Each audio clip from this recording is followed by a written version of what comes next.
Okay, excellent. I guess we can get going. Thank you. Thanks for coming in. Hope everybody's doing well. Thank you. Thank you. I think we have approving the meeting minutes of March 20th. Do we have a motion for that? Make a motion. Thanks, Cheryl. Second. Thank you. All those in favor? Aye. Okay. Accept the meeting minutes of April 3rd for review. So moved. Thanks, Mary. Thanks, Chris. All those in favor? Aye. Excellent. All right. Review and vote on recommendations for the annual town meeting warrant articles. So, you have already done your budget, so now it is all the warrant articles that you'll be making a recommendation on. The Board of Selectmen met last night, so I'll let you know as to what their recommendations are, because when the Finance Committee book comes out, there will be an entry for Board of Selectmen, what their recommendation was and what your recommendation was, because the moderator will then ask both bodies. The chair will speak for both, but they will ask during the debate on each motion your recommendations. So it'll be in the book. So that's what you'll be doing tonight. I think the easiest thing to do is that I placed in here right before all the warrant articles is a one page that shows all of the warrant articles and what everything costs, if there's a cost associated with them. So what we did last night, and it worked pretty well, is that I'm gonna kind of batch some of these. And then my thinking is that if anybody has any questions, like just yell out hold, we'll get back to it. And we'll do all the financial ones first, and then we'll do, at the end, we'll batch the general bylaws and the zoning bylaws. And then whatever ones we have to go back and look at, we will, and then we'll take our votes. And then I'll also disclose, because the selectmen did not, which is not customary, but in last night's case, they did not recommend all of them. They usually do. So with that said, I want to make sure you guys are aware. All right. So, Article 1 and Article 2, those are perfunctory, those are consent articles. That is just accepting annual reports from all the department heads and being able to enter a contract with Mass DOT if they come in and want to do any work during the year. 3 is salaries of elected officials. Technically, you've already voted on this as well because this was part of the budgets, but by state law, they have to be identified in a separate warrant article. So those 3 are pretty easy. Number 4, you have already approved. That was your budget. However, what I would do, I've never done this before, but I thought it would be easier to do this, is that if you turn to the 3rd page from the rear, Third from the back. yep, from the back, you'll see it's almost like a blank page. Yep, there it is. This here is your actual motion for Article 4. So this here will show you, you approved, that was the number you approved last time, the 46,717,898. Okay. And then from that, 42,552,000 is what we raise and appropriate, which means that is the tax, fees, all other revenue. And then from the water department, you saw that number, that's their budget, 2.3 million. And then we're gonna transfer the fire department $550,000 in what they charge for fees. Fire is 550. 350 is from free cash to offset the middle senior high school. We've done that every year, and then an additional 950, it's okay, of free cash. So I remember last time, there was a question posed by one of you, and you said, are we really spending all of it? This is all of it. Yeah. We're literally spending every Yeah, dollar, yeah. just so that way we can balance. But this is actually your motion, which if you go back to that one sheet page, those numbers correspond to these numbers across the board. How do we fix that, but for going forward, so we don't have to use free cash to balance the budget? We have to come in with lower increases. That, Lower increases on the budgets? Yeah. But we have the money. We have the money using the free cash. Or we can go up on taxes. It's not a cash. good business plan Correct. as far as going forward and using free cash to balance the Correct. budget. We had to do it last year too, and it's Yeah, not it's a not great good. precedent. They've been saying this for years now. Yeah, That's the theme. yeah. It's I not mean, this, sustainable. with the school budget being like 50% and going up more than, what was it, 5.8%, if I have my numbers right, it's a lot of money. Well, that's- And then we that's got a not what- decrease from the state aid, so, we're No, not I getting, just made a yeah. statement that this isn't sustainable. No, it's No, not. we've known that It's for not. the past 3 years. I don't think it's out. I don't know if people know that we're using free cash to balance the budget. I Yeah, didn't know that. We did last year too, and I it's don't know if in, it's communicated and understood, though. I was surprised to hear it at the last meeting. I mean, They it's talked in. about it a lot at the town meeting last year because Yeah. everybody got up and David asked did. questions about free cash to David Yeah, and what his free cash was, so, I mean, if you were, I don't know if you were there or not, but anybody who was there was asking the questions about free cash, so they should know. Yeah, You know, they but should. Not I just everybody haven't heard obviously, it in Yeah. not conversation. everybody obviously goes to the town meeting either. Obviously, yeah. But That's if you, the if problem. you can only raise taxes 2.5%, but your budget's going up 5 or 6, it's never gonna, work out. I mean, we do have some more tax revenue coming in through new houses and things like that, but still, it's not gonna keep up. So, yeah, it's a concern. So that's Article 4, which you've already voted on. So then, Article 5 is a new article this year. Article 5 and Article 6 have to do with your exemptions for, through the Board of Assessors. So Article 6, I'm going to do that one first. Every single year, you always saw that we, as a town, allowed a 25% increase on the standard exemption for certain people who qualified. They were elderly, over 70, veterans, and blind. That was a standard one. We've been doing that since 1986. We know that because the motion said the acts of 1986. So we've done that every year since 1986. Turns out, we had multiple conversations with lawyers at the Department of Revenue this year because of what I'll discuss with you about Article 5. We didn't need to do that every year. Once you did it once, you didn't have to do it again. So this will be the last year we'll see that unless we change the exemption amount. So this past year, the governor signed the HEROES Act. The HEROES Act was to allow up to 100% exemption for veterans. So instead of getting the standard exemption, which is I think $400, is that you could then go up to $800.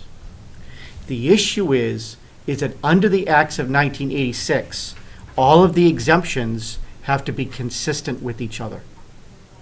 So if we go to 100% for the veterans, we had to do 100% for the others. In the 100% of what? of the exemption. So right now, if you're an elderly, and I don't remember what the, oh, you know what? It should be in here. So if you turn, We vote on it every year. correct, 3 pages after this, you'll see Article 6. Yeah, Yep, nope, next one. next one, yeah. There you go. Make sure everybody has it. Everybody have it? Yeah. Go one more, I think. Yeah. That's just the town salaries. Yep, that, that here, Batman eyes. well, every once in a while we get it right. I've gotten it wrong plenty. Mary, you have it too? Yeah. Okay, good. So you'll see, like, for the elderly, the standard exemption is $500. Okay. So as a town, you have always approved 125% or a 25% increase of that. So that person who qualifies as an elderly person, there are income requirements, that type of stuff. But for somebody who qualifies, instead of getting a $500 exemption on their taxes, they get $625. In essence, they reduce their taxes by $625. Got it. I've always said this town of West Bridgewater, you run your town like it is a city. You are a full-service town, which quite frankly is unheard of on a town this size. You are very, very generous, because not every town does this. You also have CPA. You run a full-service library. You run a full-service COA. Like, Yeah. you guys are really, really good, Yeah, but it costs money. yeah. So with that said, all of these are your standard exemptions, and then you could get 25%.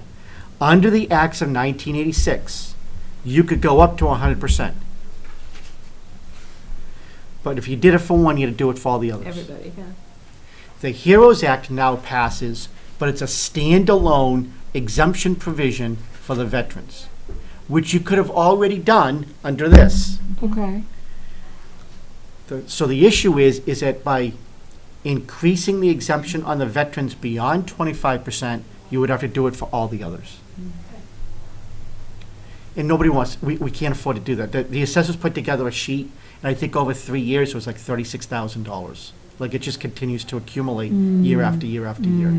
So the Board of Selectmen said, we'll keep it at the 25%. However, a second provision of the HEROES Act allowed a COLA increase for the veterans exemption exclusively. That has no impact on the acts of 1986. So, we know with Social Security, they always base it on the CPI index of September of every year.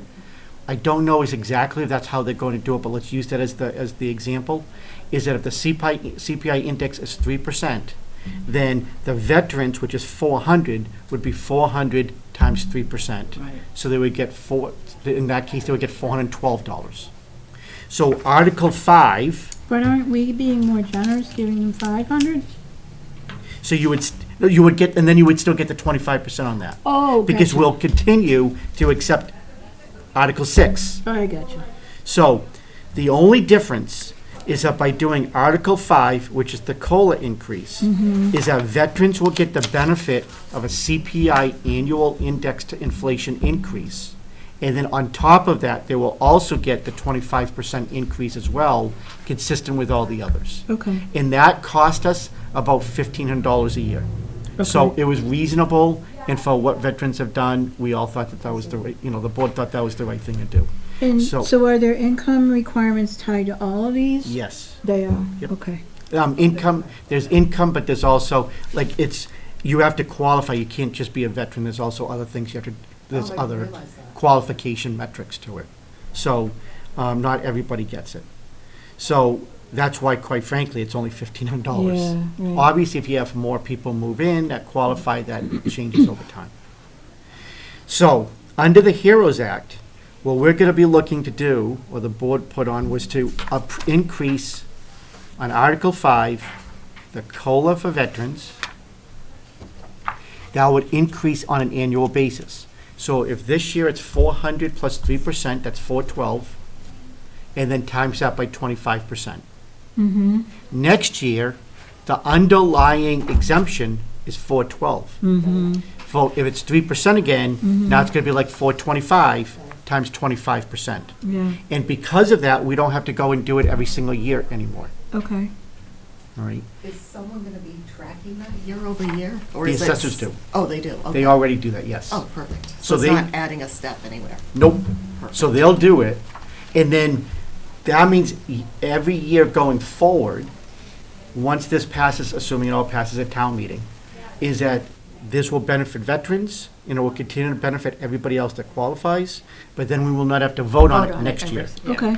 Unless somebody says, let's change the exemption from 25 to 0, or 75, or some other number. Right. Mm-hmm. Then you would have to bring it back before town meeting to vote on it. Okay. But assuming we keep it at that number, and it's been the 25% for literally 30 years. Yeah. Mm. So if we keep it at that number, we won't see it again in the future.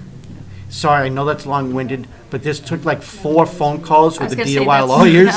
Daniela did an awesome job in the assessors, because this was really a complicated piece of legislation. Yeah, that is. So that's 5 and 6. 7 is your annual Chapter 90 funds. This year, the governor is going to bond more money, so our Chapter 90 funds, which has usually been $321,000, will jump to $490. So the benefit is we'll get a little bit more money. Because they're bonding more? They are bonding more. Doesn't that mean they're, what does that Borrowing mean? more? Yeah, doesn't that mean they're Debt, borrowing? right? They Yeah, I are. think so. yeah. So they how does that always, work? they've I know they always bond it. correct, they've always borrowed for Chapter 90. So every year they go out and I think it's $200 million they borrow. So what they did is that they upped the amount they're gonna borrow, because 50% of the surtax, that millionaire surtax, was supposed to go towards transportation. So what they would, that money, and I don't know what the numbers are, but that money would not be enough to spread out at that much higher a rate. So you're better off, you could borrow more, and then that amount that comes in makes the payment. Right. You can afford the incremental increase in it, and now give cities and towns more money. So bottom line is, through that process, we're going to receive more money. The negative is, the state's borrowing more money. Yeah, seems like But- smoke and mirrors here. It is, right. Well, that is politics. Yeah. So, okay. The next two are your CPC articles. So number 8 is a standard one that you see every year because it shows the amount of money coming in to each, what we call bucket, like open space or historical, that is unspent. And then the next one, in this case, or ones in the future, is what is actually being spent. And you'll remember that Cheryl Cambria was here, and she Yeah. went over the $5,000 for the veterans' graves. Yeah. Number 10 is that we've been doing this every year for the OPEB, which is other post-employment benefits. Yeah. That is for retirees. It is part of an accounting requirement at this point. Is it required at this point? I know we had started before it was technically required, in So- good faith, I think. Correct. So, as you know, being the accountant that you are, you can't mandate that we do something because it would have to be a legislative requirement. However, it is the rating agencies that are now requiring it when they rate you. So when I got here, our bond rating was A1. It's now A double plus. So it's one below AAA. Very good, and it lowers our long-term costs. And I'm concerned because we have a school budget coming, it's new school coming up, and I want to make sure that if that passes, that we get the absolute rate. lowest interest rate that we could. So this here was a little bit of a pretzel. Because when I was trying, remember, we used all our free cash. Right. And at one time, I was going to use that $100,000 against the budget, so that way instead of going to 275, you could go to like 265. But by doing that, we wouldn't have been funding OPEB. The problem is that if our bonding rate goes down, and we get charged an extra Costs quarter more point money. on $100 million, Yeah. it's a lot more than $100 grand. Absolutely. Yeah. So, looking at it from a long-term standpoint, we're better off funding OPEB because the one thing that the rating agencies are looking for is annual consistent contributions. Yeah, and it's more strategic to do this. How do you come up with the amount, though? It used to just be 10,000. No, we never did 10. It wasn't? No, we did 50 and 75. We've gone to okay. 100 because our overall, and I don't know the exact number, Mary, but our overall OPEB liability is close to $20 million. So 100 grand really does nothing. No. But it's more that the rating agencies are looking for consistency. And so we didn't want to do, like, say, for example, one year we had a lot of free cash, we could do 400. Well, then they would be looking for 400 every year. Every year, yeah. And we would get ourselves, so we've been able to do 100 the last couple, but you are right, it was lower than 100 at the beginning. We were doing like 50 but we're doing the 100 because I do think that as we potentially bond something in the future, is that we want to keep our interest costs as low as possible. Yeah. That makes sense. The Web Task Force, this is West Bridgewater, East Bridgewater, and Bridgewater initiated it. There's no other towns, but this is a regional task force. So we put $10,000 towards it, and the district attorney's office matches that amount. And so is that been enough to, like, do what they need to do? Yep, so what this does is allows the municipalities, police department, they have a regional task force that is drug-related. Yeah. And so him explaining that. whenever they go out on raids as a region, these are the funds that they use, so they're not using local tax dollars. Because, for example, it would get a little bit messy. If there are 3 towns involved and the drug bust happens to be in Bridgewater, then somebody could say, well, why would West Bridgewater funds be using to go into Bridgewater for a crime? So it's a regional task force because very rarely, I mean, the people who sell drugs, they try to stay within the confines of the law. Obviously, I'm joking. But just because, It's just at the playground. And I don't think they stay in the confines of their town either. that's my point. Yes, It's the fact that exactly, they're, yeah. say, again, in West Bridgewater, their customers or clients may not all be within the jurisdiction of West Bridgewater. So it requires a regional response. So every town kicks in their percentage, and then the district attorney's office kicks in that same match, and collectively, that allows it, and from what I'm told, it works. This number is, this is my 12th budget. It's never changed, Yeah, and from what I'm told, it's highly effective. good. So, so we're using free cash to pay for those. Okay. And then Next one, you will only see this year as well. This is an opiate settlement account. So we entered, the Board of Selectmen approved going into a multi-district, similar to a class action lawsuit, but a multi-district lawsuit against the opiate manufacturers, Is this a distributors. Sackler settlement? That's one of them. Purdue is Okay. one of them. Okay. So when all of that money came in, the legislature only took 3 years. But the issue is that when that money came in, it was a general fund receipt. But when Maura Healey was the Attorney General, she mandated as part of the settlements that the money coming in could only be used for opiate-related events.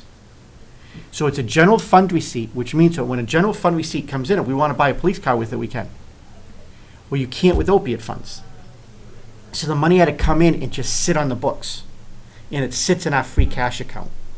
And it took years before the legislature finally caught up, because now going forward, when that money comes in, it will automatically go into this fund, and then the selectmen at that point will then distribute the funds upon request. So for the fire department, for example, they were able to get some cardiac monitors, because those cardiac monitors qualify under the opiate abatement request, so therefore it didn't cost you as taxpayers. So, because the money is sitting there, we've received in about $175,000. $139,000 of it came in before the legislature passed the law. The other monies are sitting in this account by law. This other account has to be transferred into it, and that requires town meeting approval. And the reason the law was so silly is because prior to 3 years ago, we could take that $139,000 and I could go to town meeting and say, I want to spend this money on X, and ask you to vote for it. And if you voted no because you want to do something else, you couldn't. And that's really silly, because as we're going to find out later on a different one, nobody likes to be told how to vote. So nobody spent their funds until a legislator finally created this account. So all we're doing is transferring money now into the account and creating it. Yes. We're transferring $139,000 Yes. from the West Bridgewater free cash Yes. into this fund. Yes. That can only be used for opioid-related, Yes. whatever qualifies. Yep. Because when free cash was certified earlier this year for $2.8 million. Oh, it all that- included the 130, Yeah, okay. Because it's the only place you could park it. Got it, okay. And then so when we put this into that account, who administers that and says this qualifies and you can spend it? Yep. So they need to get an approval from the Board of Health, Okay, and then the selectmen have to authorize the spending. got it. And Okay, again, that's per statute. okay. And that's what the fire department did when they bought the cardiac monitors. Okay, The next one is an annual one. This is your, this state infrastructure fund is funded by Ride Lift Services. oh, I remember. So whenever you do Uber, Lyft, or the equivalent in West Bridgewater, You told me that, and I've been doing it from West Bridgewater ever since. well, we, Because we get some funds. Yes. well, we thank you. It's a quarter each time or something. Well, a portion of the sidewalk, we will say, is It dedicated adds to up Mary. to $3,307. You get a 1/8 of a brick. So, You that, can't even put an A on it. It's not big enough. so on an annual basis, the state forwards us that amount, and then that amount must be used in a transportation-type venue. We cannot use it $3,300. Again, I can't use it towards a fire truck, for example. So we made us the Board of Selectmen made us a decision years ago, was that every time it came in, it would just get automatically transferred into our sidewalk account fund. Again, not a lot of money, Yeah. but if every year you get $3,000, then over time it just adds up, Yeah. and it gets spent accordingly. Okay. Then from, Article 14, the selectmen wanted to hold a hazardous waste day this year. Now, we already take a lot of things at the transfer station. I'm surprised, yeah. Is the St. Anne's doing that now? I don't know. Yeah, they've been doing it. So we are going to, there have been requests from residents to do it. So this is, again, like if you need to get rid of batteries, or you have to get rid of oil-based paint, or you have to get rid of a mattress. So we're going to run a hazardous waste day. A third-party vendor comes in, they sit there with their bins, you come in, you will show and prove residency with your transfer station sticker, all that stuff. You throw it in, once it gets to $15,000, it's over. That's what other Do towns you do. have to have a transfer sticker? I don't, all I know is you Or have to just show, I know you have be to a show resident? residency. I don't know as to, Yeah. we'll have to still fine tune Just that. curious. But the point is that we're trying to respond to residents' request to have one. Yep. And we don't know if that, like, that could last 1 hour. I was Yeah, gonna right. say, That's- that's not gonna take care of that- much. So, from what we're told from the vendor, is that if you run it every single year, it doesn't actually cost that much, but it's more expensive the first year. But the vendor will actually, from what I'm told, is that the vendor will have like a meter, and as stuff comes in, they will calculate, and if they say, oh, you're at 12,000, then they'll stop traffic coming in. Because once you're in line, so that's like you do at a grocery store, when they say, okay, you're last. So again, they're trying to do, selectmen want to do something to Yeah. respond to resident requests. So we're gonna try to run one. We're gonna try to run one either in the summer or early fall, and see how it goes. Okay. The rest of these, from Article 15 through Article 26, are all of your capital budget articles. You've already seen these. Again, these are coming out of free cash. And you see the amounts that are there. I don't see the water department ones? Yep, so, and then on the very bottom of the page, Article 27 and 28. Okay. Because it's an enterprise fund, this is the way it's always been done, so I just carry through that culture. Got it. But you'll see those two are down there. Those are both capital budget items as well. When they have free cash, it's called water surplus. Yeah. Don't know why the legislature chose that designation versus one versus the other, but that's what they did. So they are paying out of their equivalent free cash for their dump truck, $113,000 out of their water surplus. And the leftover amount needed to complete that plant is a little over $6 million. That would clearly be a Can borrowing you article. remind me what the water surplus was? About? I think it was about 470,000. Okay, so they're gonna spend, so they'll still have some left. Okay. So if it's okay with Jan and the committee, my recommendation is that if you could take a vote on all the ones that we just went over as to whether or not you recommend those or not, because when you get to the bylaws, you historically have sometimes done refer to voters versus a recommendation. And also, all of these that I just went over were recommended by the selectmen, and there doesn't seem to be a lot of controversy with these ones. And so, I'm just wondering if we might be better off doing that now and then get to the other ones. Yeah, are folks okay with that approach? Okay, anything that you wanna go back over or have questions on? Okay. So do we have a motion for Articles 1 through 26? I'll make a motion to accept. To accept them. To recommend, To I think recommend it's it. recommend, Recommend, right? yep, to Recommend. recommend it. Thanks, Chris. Yep. And then, do we have a second on that? Second. Thanks, Cheryl. And all those in favor You said of 1 through recommending all these? 26? 28. It should be 1 through 28. 'cause we wanna 28, I'm include the water, sorry, too. yeah. Oh, So it's, So you need so it's 1 through 26 plus 27 to 28? Yes. Yeah, sorry about that. That's okay. All those in favor of recommending all of these? Aye. Aye. Aye. Is that 5-0? 5-0. Meaning nobody was against. Correct. All right, okay. Yep, I think we're Um, good on those. All right, so now, So now we go to the bylaws. correct. So 3, 29, 30, and 31 will be general bylaws. They need a 50% approval. They are changing a general bylaw in town. Article 21 is animal control, and again, it's a misnomer because animal control by Mass General Law is actually pertaining to dogs. It doesn't pertain to other animals. State law changed for kenneling of dogs, where it had to be, if you had more than 3, it created certain triggers. I'm not gonna tell you that I know. But the animal control officer, which is Sergeant Regan, the police chief, in the bylaw study committee. They all met. They're all in agreement. They're complying with the law. Everybody seems happy. So I didn't ask a lot of questions. So this isn't just a homeowner that has 4 dogs. This is somebody who's like boarding them or daycaring them or those kind of things, right?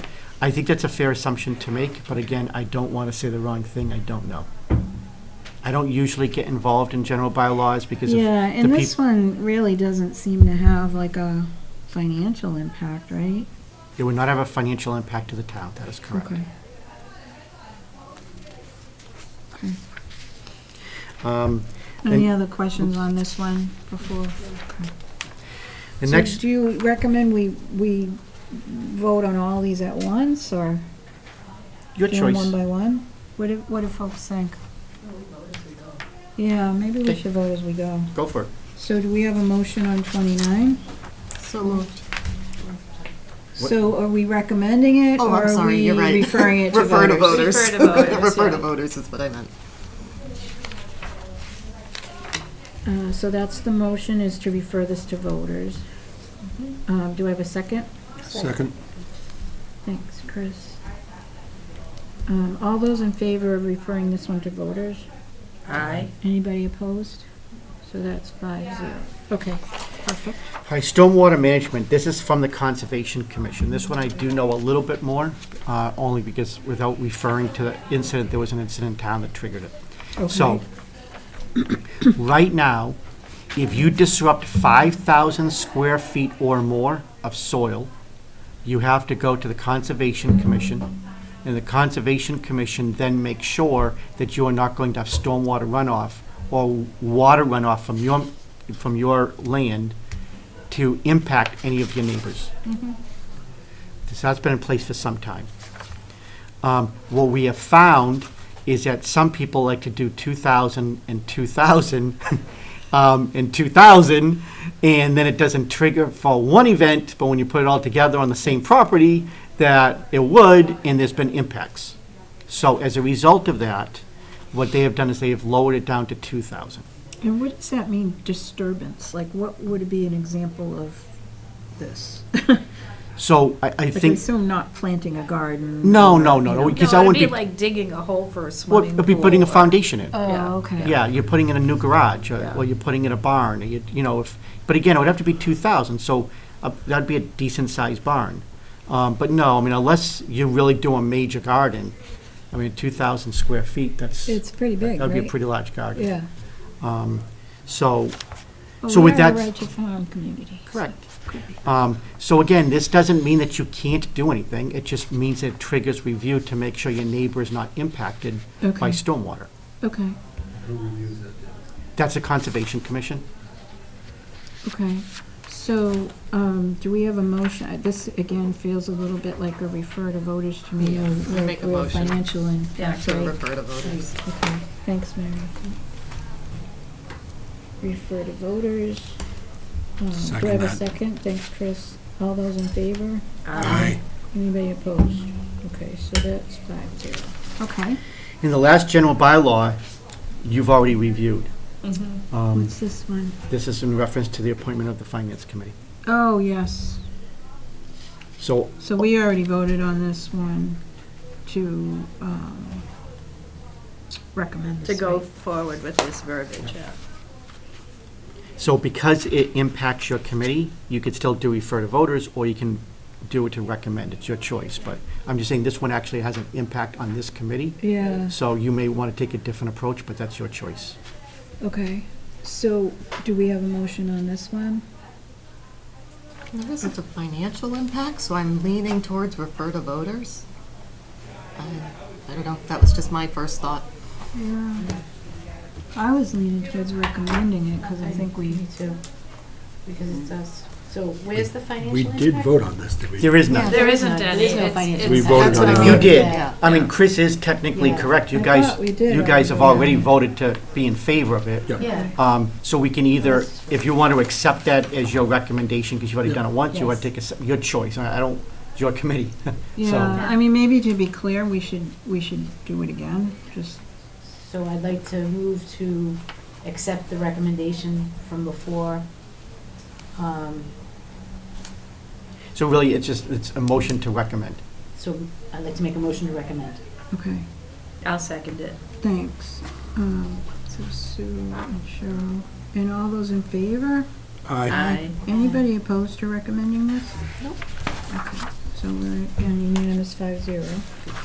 Okay, next one. Next one is for an easement. I think everybody is aware, or if not, I'll. Sorry, what number are we on, We 32? on 32, yeah. 32. So, the Board of Selectmen, we have made a really conscious decision to build sidewalks in town. Mm-hmm. And I think we've done a pretty good job with the limited resources that we have. We've built them along 106 where COA is. We built a new one on Howard. We've looped it around River. Yep. The idea now is to go from where Howard and River meet all the way down River. And because we have required the Lincoln Street project developers to add the sidewalk all the way, remember, and I was like, they're gonna build that damn sidewalk. Sidewalk to nowhere. Yes. Like, no, it's not nowhere. Correct. So, I mean, that's, that's, Lincoln's a long road. And if you go up there, you'll see they're Expensive, yeah. 3/4 of the way through. So what we will do now is the idea then is to go from River up to Lincoln and loop all that in. And my hope had always been that if we had ever turned Russo into an athletic field, Oh, yeah. was that I wanted parents and children to be able to walk from that field all the way down Lincoln, Yeah. South Elm, River to the schools and never get off a sidewalk. Yeah. Not to mention, there are plenty of people that live on River in South Elm that would like to walk and be safe. Yes, Yeah, very much so. that's a very It's- dangerous my kids place. aren't allowed to ride at certain Yeah. times. Now, South Elm's going to be the expensive part, Yeah. but we've got to get there. So the goal is this year is to finish all the way down River to South Elm. So we've already paid for the engineering, and this year we're going to start working on the actual construction. Do we have the money, though? Because Yep. we're not putting anything into the Yep. fund this year. Yep, we've Okay. already, because we've got a part of it from a grant from the state, and we've gotten money from the past. Okay. So this has been in the works. Is Great. part of this complete streets as well? Yep, exactly. So, it took multiple iterations because we didn't want to do a lot of land takings, and we don't really want to impact residents. Even though everybody wants a sidewalk, Narrow road. it is. We have been able to actually work through that, except for one very small sliver of property on one that we need to get an easement on. And they've already agreed to the easement. So an easement can only be approved at town meeting. They have also, the family has taken the extra step, because again, they want the sidewalk, is that in the meantime, they have signed a right of entry. So we can actually start construction over the next couple of weeks. The weather, everything else lines up, if not. But, they've been really good, because they want the sidewalk. So on this property, we are gonna be looking to take a permanent easement, so that way we can build the sidewalk through there, and the rest is gonna remain on town property. You know which side of the street it's on? So I believe it's on both. If I remember right, We're gonna have both sides? no. If I remember right, it is going to be on the south side from Howard Street about down to Charles. And I think from Charles, it's then going to skip onto the north side and go across. Because that was again, Crossing spot. yeah, we're trying to limit, we don't want to impact people's personal residences. And so from what I understand from the survey, this was our best approach. And not the river is a super long street, but it's still a pretty long stretch to go without impacting anyone but one person.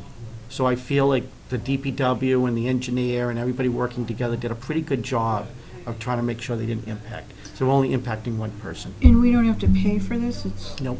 No, Okay. they're allowing the easement. So this here is just to take a permanent easement, so that way this sidewalk will go on that, technically their property, but it's our right of use.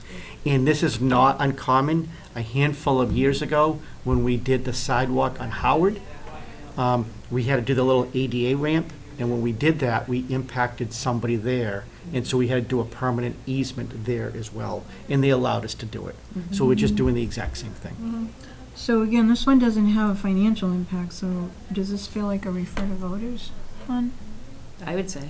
Yeah, what are we actually voting on? To put the money in there? There's no money. There's no money.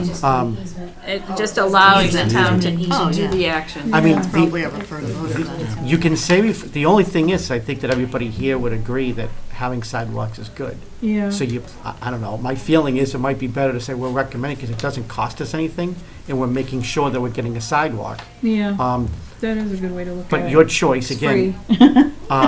it's, I can't see it not passing, because nobody's gonna say, damn, I hate those sidewalks. But, anyway, your choice. So I'll take a motion, whatever folks think. I'll make a motion to recommend Article 32. Okay, Second? thank you. All those in favor? Aye. Anybody opposed? So we're 5-0 there, Chair. All right, the next one is I'm sorry, so the next 5 are all zoning bylaws. Okay. The first zoning bylaw is the MBTA overlay district. I don't think that I have to do a lot of conversation on this, because most people are aware of why we're doing it, that it's a state mandate and not a local choice. There's obviously a local choice to vote. Clearly, also, as we all know, is that there are ramifications if you don't approve it. The Board of Selectmen last night did not recommend approval of the MBTA overlay by a vote of 3-0. They concede that it may cost us money, and they also concede that there may be legal expenses incurred at a later date as a result of it. They've also conceded that they really want to see what the voters in town want to do. But there is a principle, or a fight of principle on this from the board last night, stating that it is unfair that the state mandates how you vote, that you must vote or face financial retribution if you vote inconsistent with what they're looking for. So their vote last night was more based on principle, conceding that there is a chance that's going to cost the town money. So, again, I want to make sure in full disclosure, before you start discussing this, that you know what the board stated last night. What kind of money are you thinking this could cost? There's obviously no, It's state funding, right? So, so the original legislation that was passed was very narrow in scope as to what the governor had for discretion in grants. And at that time, I had done the homework, and at least in 10 years, we had never qualified for any of the grants. So the initial answer was 0. However, the Milton case came along, and Milton, as we all know, voted no. And the governor, new governor, did not pass into her. I'm going to use this word, but I feel safe in using it. She unilaterally decided to expand her discretion on grants because she canceled a seawall grant. In Milton, they had a wall that either was damaged or they were afraid was damaged. I don't know all the history. All I know is that they needed the seawall grant to prevent further erosion of water coming into town during storms. And I'm sorry, that's not a grant you should be canceling. But she did. I have no doubt that what she was attempting to do was to send a message, because she feared, since Milton was the first one that voted no, is that she was afraid that if she wasn't overly aggressive, that it would become a domino effect going forward. That grant, if I recall correctly, was about $270,000. Milton went to court. We know they lost, and they spent between $300,000 and $325,000 in attorney's fees. They had 3 arguments. None of the arguments, I think, well, I should say 2 of the arguments, again, I'm not a lawyer, but I'm pretty well versed in this stuff. I thought that the 2 arguments that they made that they lost on were poor arguments. Argument 1 was that they argued that zoning was the purview of local towns. Like, we're voting on zoning bylaws. So you cannot infringe on our right to be able to zone the way we so choose to zone. that was a foolhardy argument, in my opinion. It clearly lost. But the reason I think it was is because our state constitution actually gives the authority to zone to the state. And the state then has the right to be able to defer. And as we all know, if you want to defer, you can always rescind your deference. Exactly. So I don't understand why they made that argument, and if Milton is listening and I'm wrong, I'm very sorry, but that's my understanding. The second argument that they made was that the Attorney General's office did not have specific authority to enforce the law because it was not referred to in the legislation that she could enforce the law. Again, apologies if I get this wrong, but I've read the case and the SJC's decision. Again, I don't know how that makes a lot of sense, because the Attorney General can always enforce any law in the state of Massachusetts. That's their function.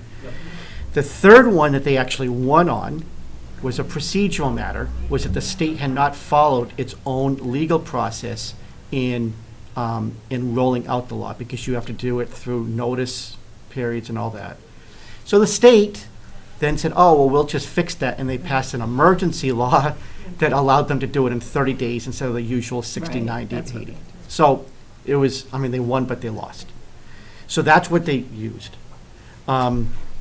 Since then, the auditors, the state auditor, has come out and said that the MBTA Act is an unfunded mandate. That's very important, because under Proposition 2.5, when that passed, because before Proposition 2.5, you could raise taxes every single year at any level. You want to raise Right. 18%, you could do it. It was just a town meeting vote. But we all know 1% of the population shows up, and then all of a sudden you get a tax bill because you didn't show up to town meeting. You're like, what? So, when Proposition 2.5 went into effect, one of the trade-offs made is that if the state mandates an expense, that the state then must pay for it.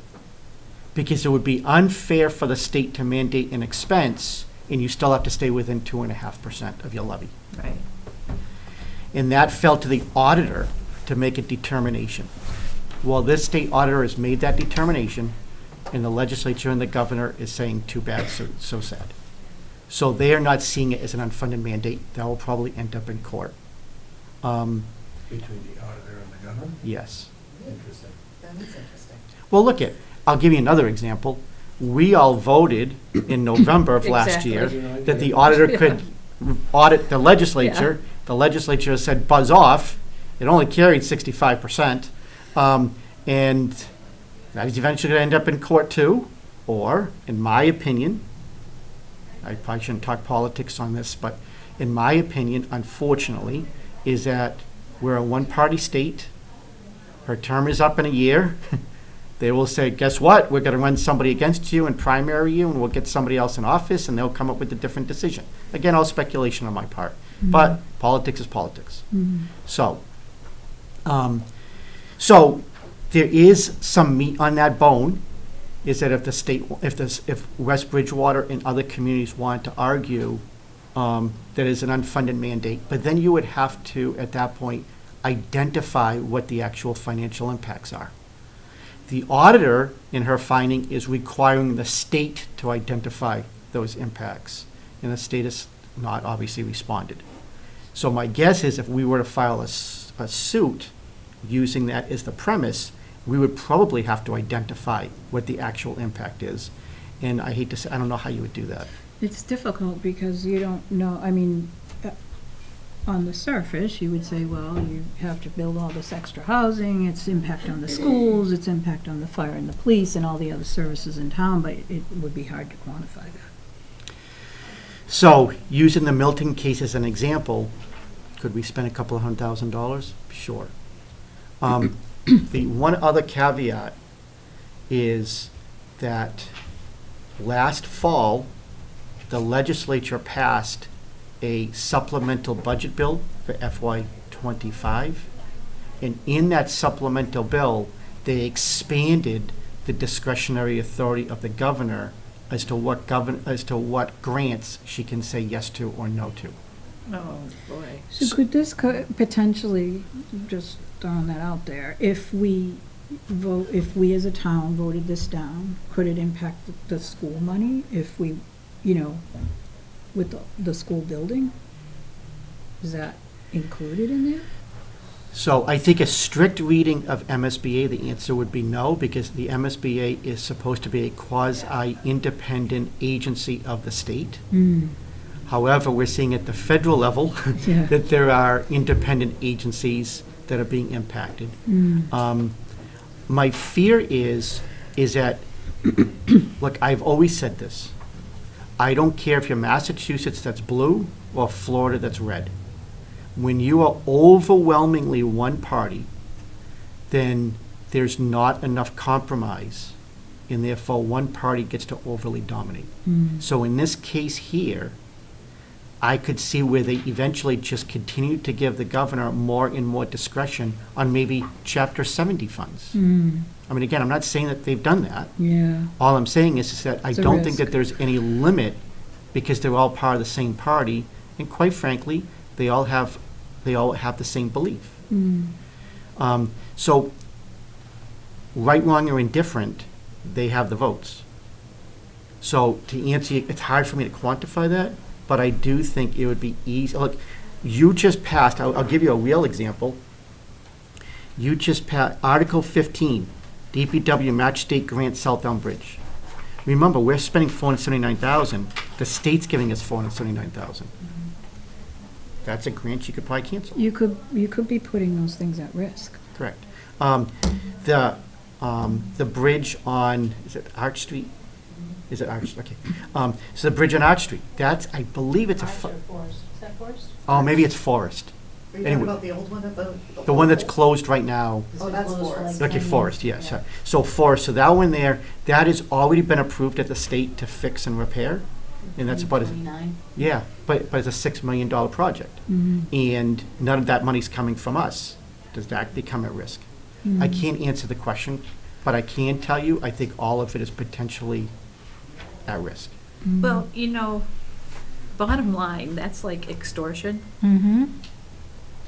How are other towns I- voting? Well, like Hanson, Halifax, Middleborough, there's been quite a few that have voted against it, but I think they're all, like Marshfield, I think, but I think they're all like getting sued now, so I Are think, there many towns going against it, or is it just a few select few? I mean. what do you are know there, the total number? 350? Have you heard the total number that are fighting it? I haven't heard a total number, I don't know. Is there strength in numbers? Right, do we try to work together?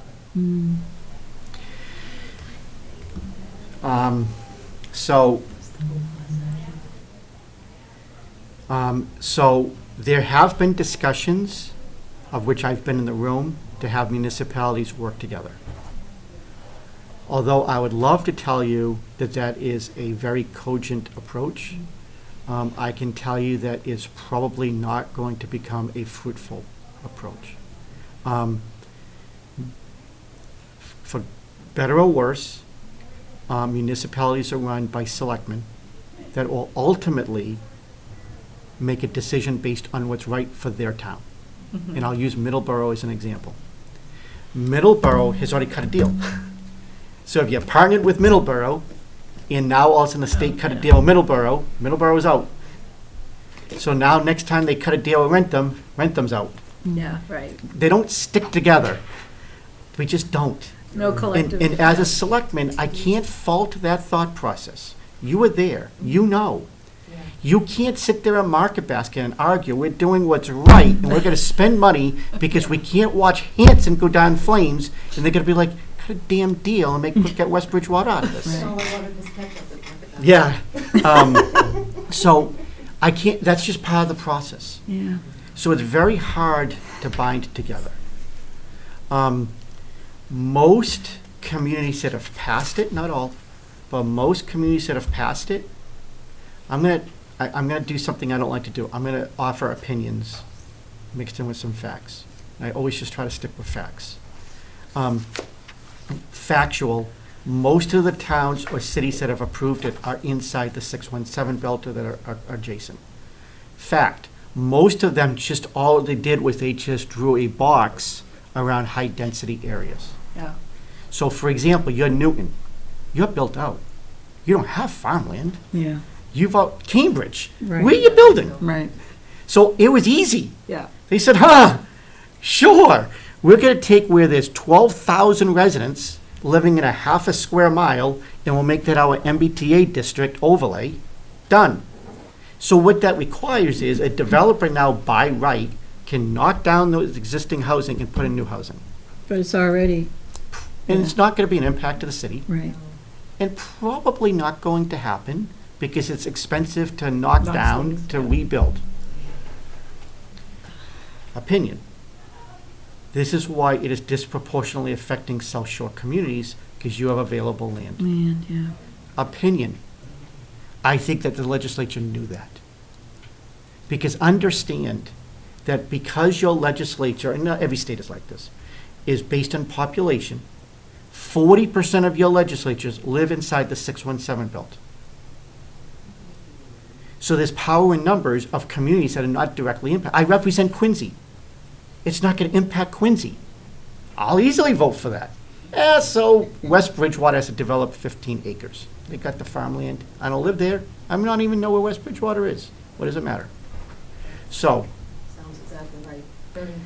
so you will see that the ones that have been voting no are, for the most part, South Shore communities with open farmland. They also share the unfortunate part that they also don't have a lot of money. Because we're all farmers. So, Well, Also- I was on the bylaw study committee, and we did talk about this quite a bit. And the proposal that they have here is, I mean, you can take the proposal that the town thoughtfully put together of where this would be, or you can vote against this and let the state come in and say where it's gonna be, because Right.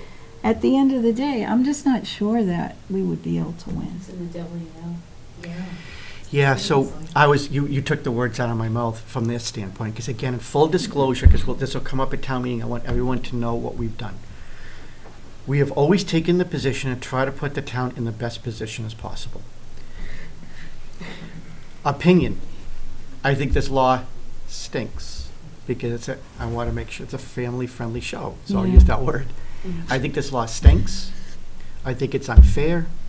I also don't believe, in my opinion, I think this violates all of our, in my town, your town, it violates all of our First Amendment right to be able to vote your conscience, because in essence, what they're saying, to use the word extortion, but in essence, what they're saying is that you can vote however you want, but make sure it's a yes, because if it's a no, there will be retribution. Retribution, yeah. Now, if you ever went to the poll and you said, I have 2 presidential candidates, you can vote for whichever one you want, but if you vote for this one, there will be retribution. None of us would stand for that. No. That would fly in the very face of what democracy and American democracy has always been about. This is what this is. But I will tell you from a legalistic argument, again, I'm not a lawyer, Sue, tell me if you think I'm wrong, but because the state constitution does empower the state to zone, they could easily argue, if I was representing them in that First Amendment case, they would say, you know what, you're right. We are not going to allow you to vote.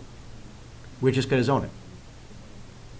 We are now going to, instead of we gave you an option, you didn't want to play ball, we're going to come in and we're going to zone it here, and there's nothing you can do about it. And now there's no First Amendment right to argue because there was no vote that was required.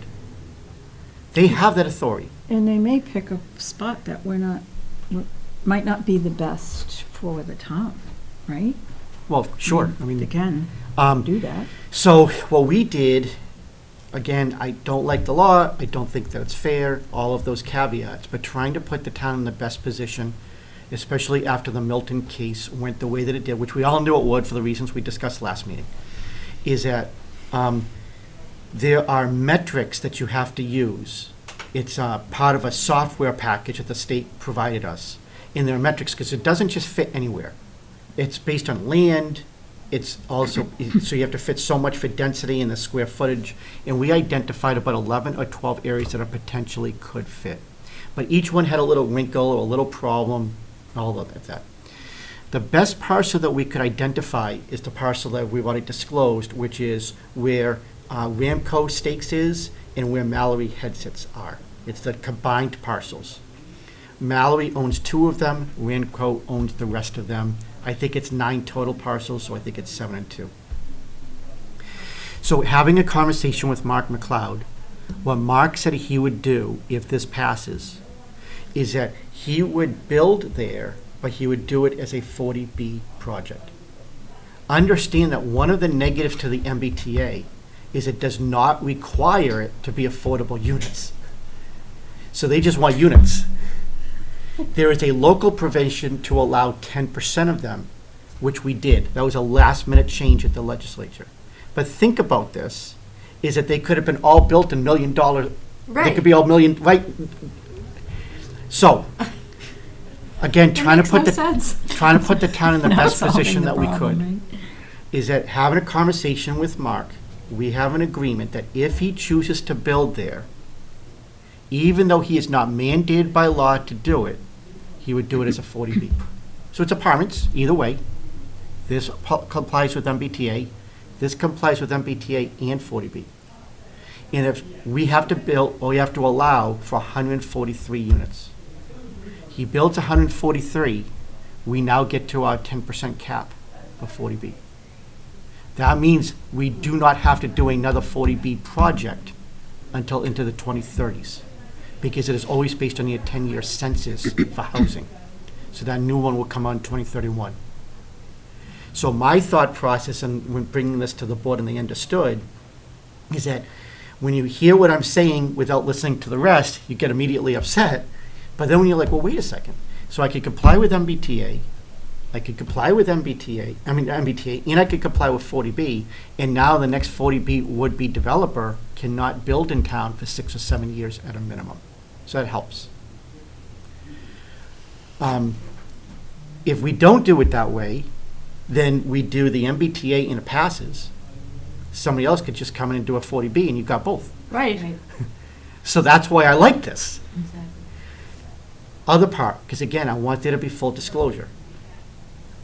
That property is going to be zoned, if it passes, is an MBA overlay district with the by right authority to build 143 units. The site does not support 143 units. He can only build 50 to 60. That's okay. The law only requires that you zone for it. The law does not mandate that it has to be built. Oh, Is he planning to build? goodness. He would like to. That has not been finalized. It's his money. It's his decision. It's a lot of money. In order for him to build 143 units, he would have to get approval to use Brockton Sewer. I was gonna say that. Where's the septic going? In order to get, There, or it's really close. it's close, it's 1,000 feet away. Oh, God, that's so expensive too. Correct. So that's an expensive endeavor for Mark, because it's not gonna be our expense. No. It's not gonna be Brockton's expense. Right. And This- they'd have to get Brockton to go along with it, which they may not. You have to get 2 people to go along with it. The selectmen must approve it, because they have the exclusive right to sign IMA. And Brockton then also has to approve it as well. Then Mark has to spend the money to bring it down 1,000 feet. And that's, I can tell you, a very expensive endeavor. But with all of that said, if all of those went through, you could be at 143, do a 40B, and say to the next 40B developer, I'll see you in 2032. Didn't they talk about doing a wastewater plant on this, and at the meeting you went to with the town too? That's for the school, right? Well, so, there's a wastewater treatment discussion with the school. Mark could potentially look at doing a wastewater treatment plant on site as well. Again, much more money, and something his engineer would have to develop. Again, I just want to make sure, because one, you all know, so there's no secrets. And again, this isn't like this is new information, but maybe being said all at one time. And obviously, anybody listening on camera knows as well, so they all know coming at town meeting. So my thinking is is that if MBTA zoning passes, that Mark can build 50 or 60 apartments there without sewer. And in order to get to that 143, would have to bring in sewer. But there's those other hurdles that we just discussed. And if we do it as a 40B, it's going to help us so that way we don't have to worry about another 40B development somewhere else in town. So the proverbial killing two birds with one stone is what we were looking to try to do, knowing that, for lack of a better term, we were under duress to have to pass the MBTA. Now, if MBTA doesn't pass, then none of this happens. Right. Then it goes back to Chris's question, how much does it cost us and what does the state do? And obviously those, we've already discussed. We don't really know. So if this passes, in this verbiage, does it designate that Yes, piece yes, Mm-hmm. exclusive? exclusively. Yeah, and that's the thing, is it gives the town, sort of a little bit of control about where it's gonna be, as opposed to if the state were to And come if in. it doesn't get built out within a certain length of time, does that? As long as it's Doesn't zoned matter. for it, it That's doesn't as long matter. as it's zoned. Yeah. okay. It's just As long as it's zoning. zoned, it doesn't actually have to be built. Correct. I'll give you an It's example. just zoned. Anybody know where, in Dedham, where Legacy Place is? Mhm. All right, that's what Dedham do, is they zone Legacy Place. That's funny. It's never gonna get built. Did the Board of Selectmen, I In mean, the parking lot? get any kind of councilor's approval of voting against it? I mean, it'd seem weird to vote against it if you don't have any kind of lawyer's opinion of what they could do to help you. It's funny you say that. I was gonna say that too, is wouldn't they wanna consult, get, an attorney's kind of feedback on the litigation that's already happened and what the chances are? But do we really wanna go down that rabbit hole of $200,000, $300,000, $400,000 in legal fees? And Which have is just nothing throwing to money show away. for it, Which yeah. you might So lose you're not even putting it anyways. into your town and you Right. end up losing anyways. So, It's a possibility. I mean, that's kind of, yeah, I would agree with that 100%. So, town council has not come in and advised. We have hired a professional consultant that specializes in this, and he has advised the board. The board, without needing to spend council money, is very well aware that there's potential risks where this has been ongoing conversations for months. So none of it is new to them. And again, they're only making a recommendation at this point. I don't know exactly how they'll ultimately vote at town meeting. If you watch the meeting, Jeff specifically states that he's going to do some more homework on it between now and then, because he wants to see exactly what other towns have spent and/or how much it has cost them. I don't want to get, again, I'm over my skis on this because this is, A lot of this- it's theoretical. well, and that's where we're about to go to. It doesn't pass this year. We don't qualify for any grants. It costs us nothing. Because there's nothing to pay for legal fees at that point. Or they take away $500,000, Yeah. and then we say, all right, we gotta Ouch. sue them, You say ouch. or we don't do this, or we come up with the money, whatever. Then maybe next year you say, you cry uncle, you say, we better pass MBTA. You do have until the end of this year, you have until December 31st, but again, in full disclosure,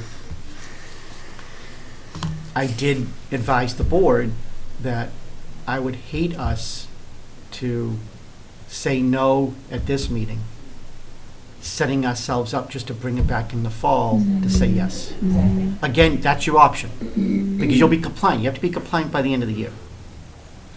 But there is expense, calling the town meeting, there's expensive time, but there's expensive money, and then there's also more pressure at that point as well. So, but that doesn't mean that if it fails, that the selectmen, I mean, they have that right. That's why I say I'm over my skis. I don't want to speak for the board, I can't. But that's an option. We just have to comply by the end of the year. And the other big concern too is it seems like we've stopped a lot of building, like say at the golf course, from having multi-unit housing because of the school. So if we're gonna let somebody else build multi-unit housing over where Ramco is, then It's gonna be the same type of issue. Aren't we gonna have the same type of issue with the school? And I think that's where towns are coming from when they're saying it's an unfunded mandate, because we don't know, right? We don't know if it will overwhelm our schools, we don't know, it's. It's across- school, water, yeah, fire, exactly. police. It's Sounds to all me our like we're damned if we do, infrastructure. damned if we don't. Yeah, sorta, And look at, without having facts, you don't need to have facts. We all live. yeah. Dense area, non-dense area. Which one has more crime, Yeah, right? It just is what it is. I mean, there's just a Um, lot of things to so- consider. And I don't know how you actually put a dollar amount on that, but it's true. Yeah, So, yes, the school is obviously going to have an impact, but there'll be other impacts as well. I mean, roads, so- traffic. But yes, look, it's a battle. God, traffic. Traffic's already so The bad. lines at Market Basket. Well- No kidding. I don't need to make light touch. No, that's okay. That's a I know. True, though. It's a consideration. consideration, Parking it at really is. That ketchup is hard I to was just get. going to say that. Look, there were other areas that we identified in town that it could go besides where we, Yeah. but those were in areas that had more traffic. Okay. And the truth is that from a traffic standpoint, this probably has the least amount of impact is where we're proposing it. It's on a state highway, they plow it, not us. It's a wider road, so Yes. again, there's a little bit less impact. And a lot of people coming out might take a right, and then they're out of town. So we feel like we did a really good job of saying, okay, where could be these, and then if the state were to do it, we're not guaranteed. And I'm not saying the state will. I am arguing that from a legalistic standpoint, if enough towns say no, and we won, say, in a First Amendment constitutional right, I think the state would then say, okay, fine, we'll just do it. Yeah. And I think they have that legal right to do it. Well, remember the old saying, you can't fight City Hall? Well, in this case, it's the state. Mhm. Yeah, I'm just concerned that they'll just keep, if some town finds a loophole that they win in court, they'll just change the rules They'll change the and figure rules, yeah. out a way to make it work at the end of the day. If it's an election year, I mean, 6 months. Yeah, She's up for election, yeah, but if she wins, We're still here. she's Really gonna come for Yeah. retribution against everybody. yeah. That's I true. mean, it's possible. So it may not do anything for the next couple of years, but if she wins for the next 4 years, the towns that went against Well, I her don't could think be it's held. just her. Well- mean, I don't to either. David's point. It's not just her, we're but the whole a legislature. fully Democratic, I understood. It's a supermajority of one party. right. Yeah, Correct. Because I don't want to say, I'm not trying to be one party versus another. It's a supermajority of one party. right. And so therefore, whatever that party wants is what they have the votes to get. But my point, I guess my point was, the governor's, House is potential loss. The legislature is not. Right, Right, So the legislature is not going to turn from Democrat to Republican. no, Right. correct. There's slim chance, and I think the governor will too, but it has in the past, so. And just remember, this was technically approved under a Republican governor. Yeah, Charlie Baker. Yeah, it was Charlie. But again, under that bipartisan agreement, the discretion of the governor's authority was very limited. Yes. It only got broadened when Right, it was, Yep. of the same party. right, So, again, I just don't want to say the wrong thing factually. right. So on this article, do we feel like we recommend, don't recommend, or refer to voters? As Well, this committee? This does have financial It does, impact. it does, Big time yeah, to the town. it does. So I don't know if anybody wants to make a motion. I'm not sure how I feel about it. I'd love to vote against it, but I don't think it's going to do Exactly. any good for us. I would love to go against it, but I'm I'm with you, afraid. I Chris. feel like it's like irresponsible almost. I agree. David, you mentioned that, I'm sorry, I thought, if I understood you correctly, the Board of Selectmen had a consultant Oh. weigh in? Yeah, so during this entire process, the state made available, we've secured over $50,000 of grants to pay for a consultant to walk us through, because it's pretty complex Mhm. Yeah. using the software and all that. So that consultant has met with the board, I believe, twice, Okay. and has advised really on the law, not really advised necessarily on the legal part of it, Yeah, yeah. but really on the law. Mhm. But there's so much information as to what happened in Milton, and that Supreme Judicial Court decision, I did bring to a selectman meeting. Yep. So that's why I read the decision, so I feel fairly confident in layman's terms, being able to read it, explain and understand it. And that was presented to the board, so. But the consultant is a specialist in zoning. And so his expertise in counsel was specific to the law and what the law requires and how to comply. Oh, so in But order not to necess- find the location. That was part of So it, that, yes. okay, I have another that's question. great.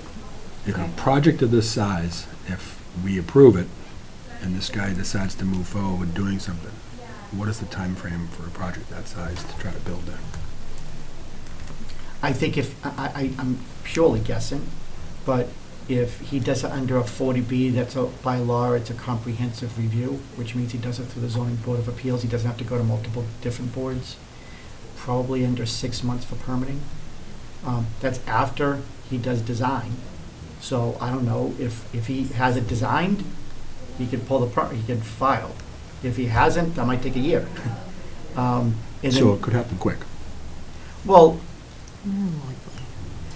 I mean, if, There's so many variables. there really Yeah.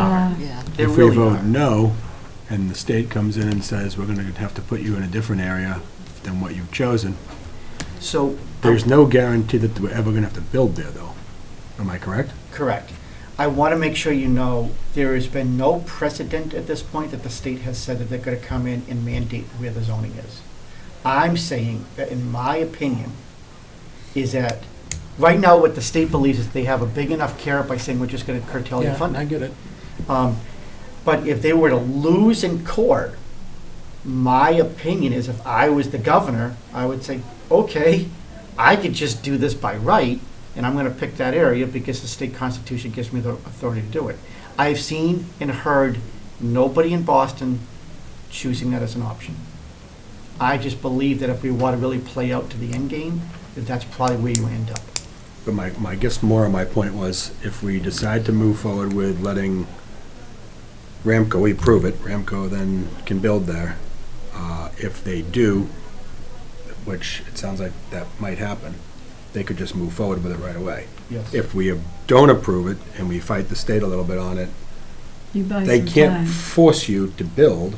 We don't have really a MBTA area to come through here.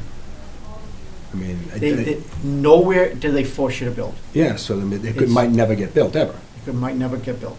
Even if we Um, designate this as the MBTA area, it might never get built, right? That's correct. Correct. Yeah, correct. So either way, Either. But with the designation, we're off the hook a little bit. That is Correct. correct.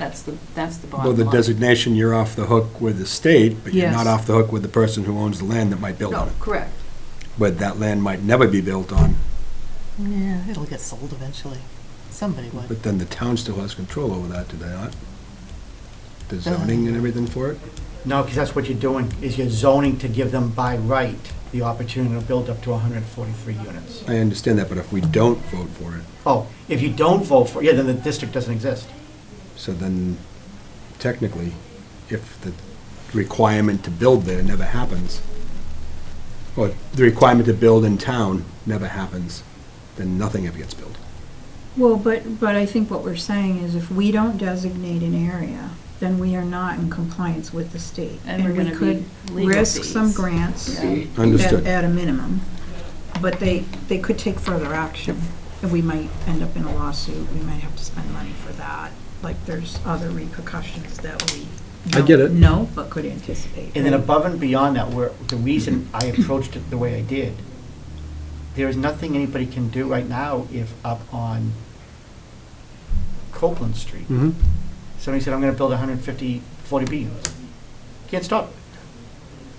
Right, that's the existing law. You could in the future, though, yeah. So somebody I builds see. that, Yep. and then because eventually they take so much in grants, 4 years from now, we're like, we better just comply.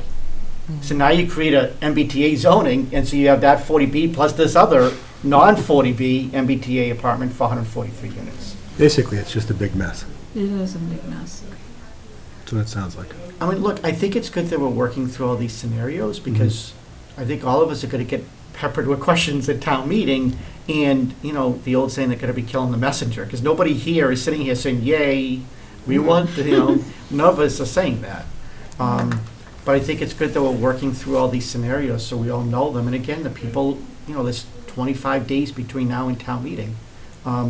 People have that amount of time to watch this and be able to see it and hear it, and hopefully understand that nobody here, the Board of Selectmen, nobody here is saying this is fantastic. No, I get it.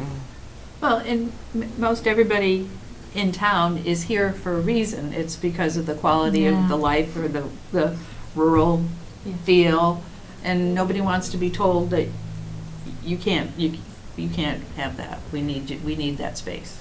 Look, that's been my argument from day one.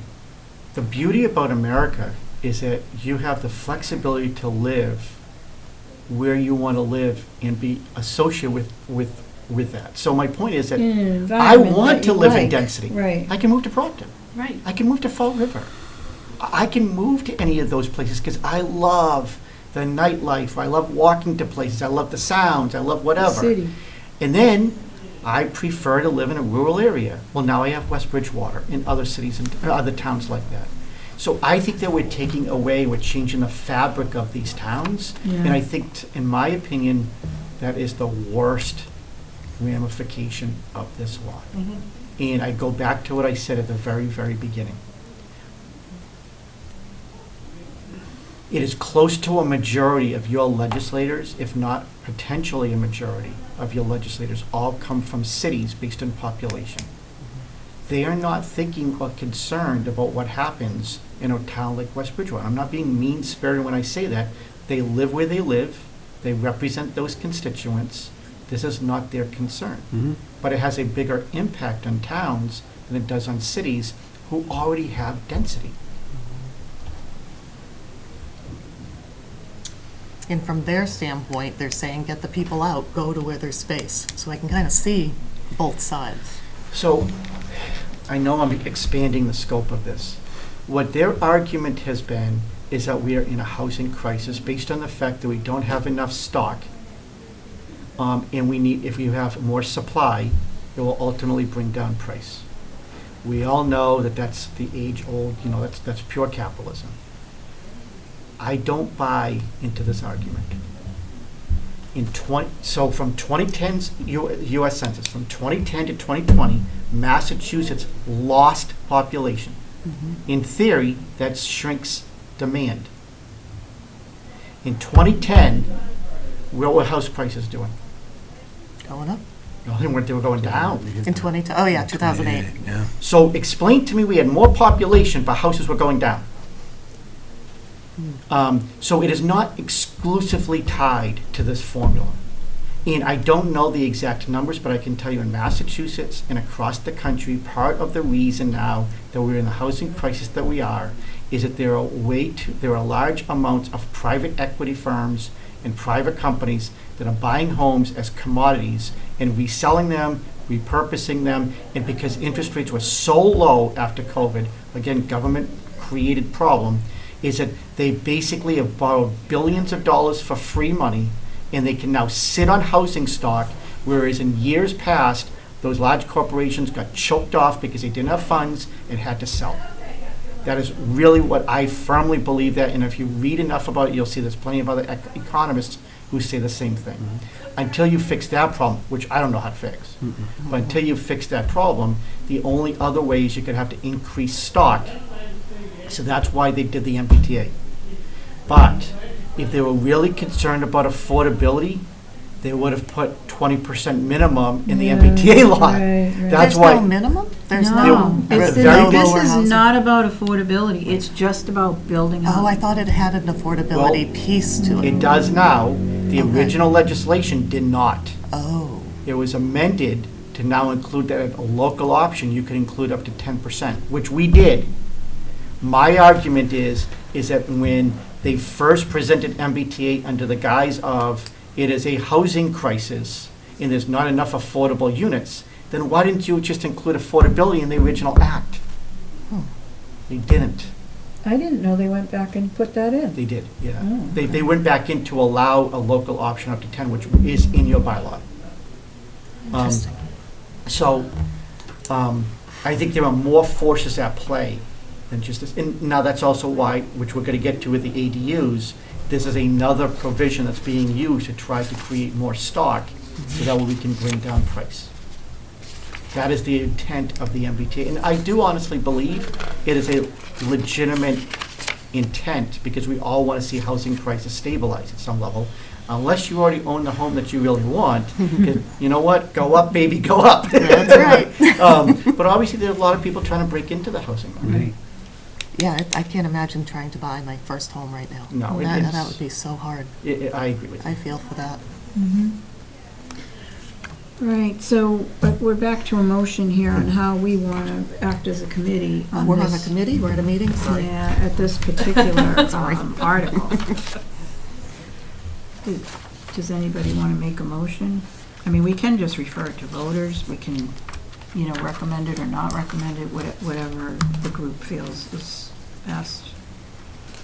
Well, I think the reason that this committee exists is because we're supposed to be thoughtful people that can kind of help guide Agree. the voters.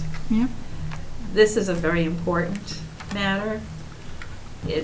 There's financial impact here, Mm-hmm. except I don't know that I have enough information, or I'm Yeah. not confident That's how I feel. in making a recommendation. I'm not confident in one way or the other just yet. But I agree here we with are. everything that's been said. I'm not Mhm, disagreeing. I Right. just, oh my God, is this really happening? Mm-hmm. But how are we gonna get more information than what David David, just spent no, the we're last not gonna- probably Right. 45 minutes Yeah. on? Yeah, sorry. No, I'm No. not saying that, I'm grateful. That's No, it, no, yeah. that's good, but But it's a when we're at big town issue. meeting, We're not going to have We're any not more gonna than we have already that. have. We're not gonna have any more. We have more Yeah, we information have than now. anybody at town meetings. gonna have. exactly, Yeah. that's what my point is, Right. based on everything that, And the people in David's town just- meeting, unless they watch this Yeah. show, are not gonna Yes. have the information that we Well, I'm have. assuming you went through this with the Board of Selectmen, right? So they can watch either of the meetings. Yeah, we did. Well, I didn't go through it in this amount of detail because we had over subsequent meetings. However, as part of that grant, we are going to have the consultant there to do a presentation. We're going through that now, Okay. but we're expecting to have him do a presentation as well. and it'll You- only be about what area that they've chosen. Yeah, I think it'll be two things. Focused on that? Oh. It'll be an overview of the law, Yep. and then specifically to Why what you we're chose doing. This is at town meeting? Yeah. Okay.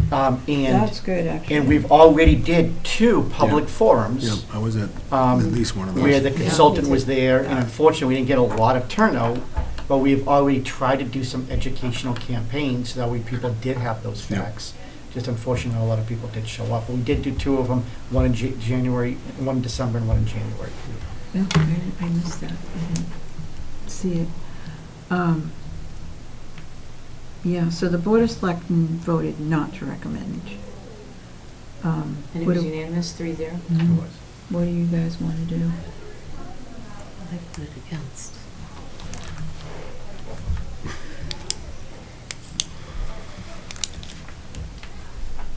I would say, given what David has explained to us, that I would recommend this, because I don't want to spend a lot of money on legal fees. I want to hope that it would go to that one location where we wouldn't end up solving the 2 problems, the 40B and the MBTA thing. So is that a motion to recommend it? I guess that is what it is. Anybody want to second that? Oh, boy. Can I just, before we do that, can I just ask you one more time? If we don't, and the state comes in and says it's gonna go here, that still doesn't mean that it's gonna end up getting built. Correct. That is correct.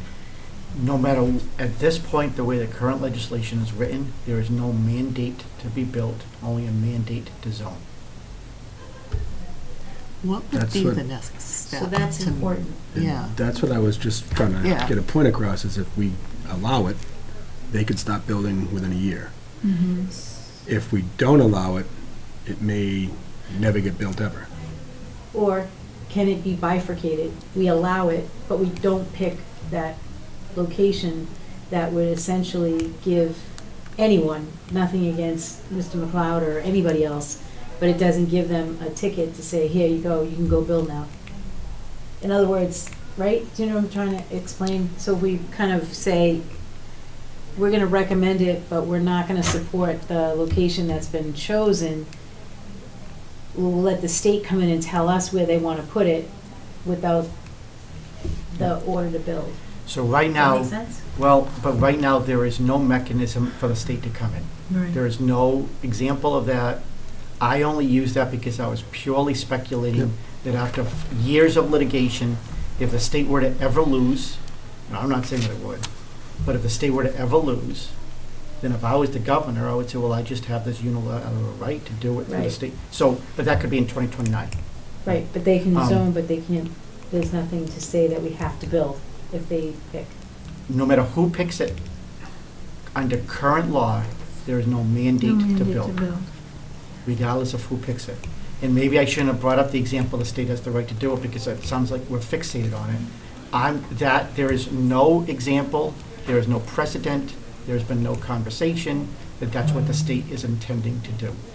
I was just purely speculating that from a legalistic standpoint, that could be the end result after years of litigation, if they were to lose. They have won, so now what they're saying is, we're just gonna take away money. Right. And so, Well, it would be legal fees and Yeah, potential so- loss of projects. I mean, I'm coming at it more from what we've seen already happen, and the grants that could be at risk, Better risk. and the cost if they did sue us for not, for voting against it. Because those are kind of things that we sort of know more than what might happen in other scenarios, right? so it'll be interesting to see, armed with the SJC case, as to whether or not the state starts suing municipalities. I mean, did they sue Milton, or They did did not- Milton sue no, them? No, because all the state did was they took away money. They took away money. And so my okay. point is, there's no reason for the state to sue us. Okay, All the state's gonna say is, oh, that $500,000 for the South Elm grant, gone. yeah, Oh, you have $50,000 gone. So you just lost $800,000 in grants. so they don't Well, then really we have, don't either gonna, yeah, they don't really have to sue us, they just No. take away grants. they already have a mechanism. So now we're I talking. guess you gotta look at it too, from another point though, is if somebody does build there. How much is it gonna cost the town Mhm. in fees for all the That's true. services and That's stuff we're true. providing? Is it gonna be more than 800 grand? Is it gonna be more than $2 million? Is it gonna be more than $10 million? Look, it's Who a the heck complex, knows? it's a complex calculation, because whenever you have growth, you'll have increase in tax revenue, then you have to balance that against whatever the Yeah. costs of those new services are, and then balance that against whatever you lose and potentially lose going forward. All of that, and that's why I say, I don't know how you quantify all of that. Yeah, You can't. Right. And one thing I want to make sure, because maybe I was misunderstanding what Sue was saying, you are not approving the provisions of the MBTA Communities Act. Including lead. You're approving the district. Right. So you can't just say, oh, we'll approve it, but just not over there. At town meeting, you have to approve an overlay district somewhere. So if you want to approve it somewhere else, you can, except that if it doesn't comply, you're out of compliance. In going through all the models, this was the land that we found that complied. And I'm not saying throw that console, No, no, I all of that understand. stuff out the window. I was just trying to see if there was a way we could, I guess that made it clear about what we're actually gonna be approving. Yeah, you're not approving I would Okay, just the law. recommend. I got it. Yeah. No, I mean she's at saying town meeting. Oh, Then okay. Just yes. approving Yes, this that's- parcel. So you're that's not- right, yes, You're not yeah. accepting the provisions Okay. of the law, in theory. Right. Got What it. you're really doing is you're actually zoning a parcel, and then by zoning that parcel, you now become compliant. with the law. But if we vote for it, Okay. we're zoning a parcel that then the person who owns that parcel can start to build on immediately. Says 40B though, so now there's your two birds with one stone. This is mandated at 10%. Okay. 40B is 20. It is a gentleman's agreement. Clearly, Okay. Mark could decide not to build a 40B because it's not going to compel him, and he would have to stay at the 10%. He could not build it all. He could not He could build not it all. build Or he could Either build way you something go, else. it might be built, it might not be built. Yeah, that's right. I think we have to think of it as though it's being built. I would agree. We don't want to think of it as though, well, it might not Agreed. ever be built. I think we need to be Because conservative. if we- You have to We have prepare to- for the worst and Yeah. hope for the best. Exactly. But in fact, that's why I think I'm saying, if we recommend this, Mm-hmm. I think there's more of a chance that it could be built That it would be built. than it would be built if we don't recommend it. Because again, we don't have an MBTA stop here or anything that goes through West Bridgewater at this point in time. And it would I probably think be years we're before it would a happen. contingent community, what do they call it? Adjacent. Adjacent community, I think is what we fall under, right? That's correct, because Brockton has the word adjacent to Brockton. Yeah. That's why we qualify for it. And if at town meeting it is not voted on, then at the end of the year, it's just gonna raise its head again. Yeah, so if we're not compliant at the end of the year, that's a good question, what happens? They could pull funding. So my guess is that if we're not compliant by December 31st, then we begin the risk of having Okay. funding pulled. And I hate to go back to this, but from a political standpoint, if she starts beating up on towns Yeah. in the middle of a year or 9 months to an election, I just don't see it happening. Now, after the fact, it could, That's a good point. but Her or anyone else, the Yeah. authorities in the Constitution anyone, to do yeah. it. But So- again, during an election cycle, I can't imagine they're all gonna come after the towns, but they may. I don't know, it's a tough one. It is a tough one. Do I want another big multi-unit building in my town? I don't really. Oh, I don't think anybody does. You're not What- going to find a lot of people voting You for were gonna that. say No. yes. But it feels like it's more likely that we would have a multi-unit building if we vote for this than if we don't. I feel that same way. Okay. Oh, interesting. So there was a motion on the floor, and Yes. so it either has to be seconded, or if it's not seconded, then the motion dies, and then you have to make a different motion. Yeah. So somebody can second the motion to recommend or raise a new motion. I'd like to make a motion to vote no. Is that the right So language? I'm just going to ask you only because Christine has to capture the minutes, right? Because there's already a motion, Mm-hmm. just as chair, just ask if there's a second. If there is no second, then declare the motion dies, and then Mary can make her motion. Okay. So is there a second to the motion to recommend? Hearing no second, that motion dies. If you'd like to make a different motion, you can do that. Thank you for the clarification. Yes, I would like to make a motion to not recommend Article 33. Okay. And do I have a second on that? I'll second it. Okay. So we have a motion to not recommend and a second. All those in favor of that motion? Aye. Aye. I had 2 ayes. Anybody opposed? So can I abstain? I don't know. Can you abstain? At the end of the day, you have 5. Mm-hmm. You need 3 votes to carry the motion. So you don't, if So you there only are have only 2 two. ayes, There's only 2 of us. you have, and if, whether you abstain or you don't, but bottom line is if you only have 2 yeses, then you would just declare the motion dies. And then you Okay. would ask for another motion. Okay. Well, any So then, other I guess ayes? the third motion would be to. Well, Yeah. so we don't have Sorry. any other ayes on the not recommend. We only have 2, and you're saying we need 3. You need 3 to So- carry the motion. If I don't have another vote on that, then that motion will die as well. Or the motion fails because there's a Motion second. I'm fails. sorry, the motion Okay. fails. Now, I'll make a motion to refer the business to the town, or the Article 33 to the town. So I think the second motion fails, because we only Correct. had 2. That's correct. Okay. And so the third motion is, go ahead, Chris. Is to refer Article 33 to the town for a vote. Refer to voters. And do I have a second on that?